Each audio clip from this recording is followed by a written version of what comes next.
Biglietti esauriti da un pezzo e lo stadio Euganeo si scopre ancora una volta adatto ai megaconcerti. Solo a giugno altre 3 serate di successo, 2 volte gli Imagine Dragons, 40.000 più 40.000 fans e Zucchero con 25.000 persone tutte sedute.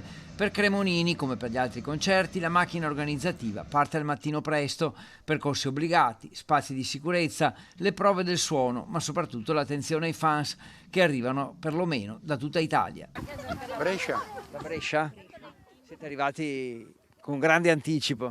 Per forza. Poi sarà davanti. Qui si sta all'ombra almeno. Sì.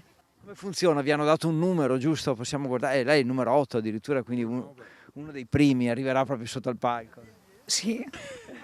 C'era a Verona. Verona. E siete arrivate prestissimo sapendo che era l'orario buono. Sì, più o un meno, quarto. abbiamo- Numero 10, 11, 12. Quindi sarete sotto al palco di sicuro. Speriamo. Con questa temperatura e quest'ombra qua si sta anche bene. Si sta bene, sì. Sapete a che ora apre? Alle 16:30 aprono i cancelli. È il primo concerto di Cremonini che vedete? Per me sì. Di Cremonini, Primo. sì. I più convinti arrivano 12 ore prima, il meccanismo è semplice, ti viene stampato un numero sulla mano, poi ti puoi allontanare dall'ingresso senza perdere l'ordine con cui sei arrivato e che verrà rispettato al momento in cui aprono i cancelli a metà pomeriggio. Brescia, Da Brescia. E siete fans di Cesare Cremonini? super fan. Quindi non è il primo concerto? No, non è il primo concerto, è da anni che lo seguiamo. Dove è già stata a sentirlo? In questo tour a Bologna, sì, e poi andrò sabato a Torino. Oggi cosa vi aspettate?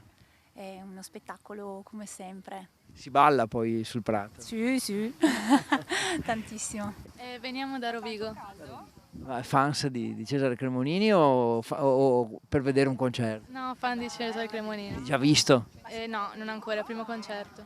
E avete il numero? Siete ottimi direi, numeri ottimi. Abbiamo panini, patatine, acqua.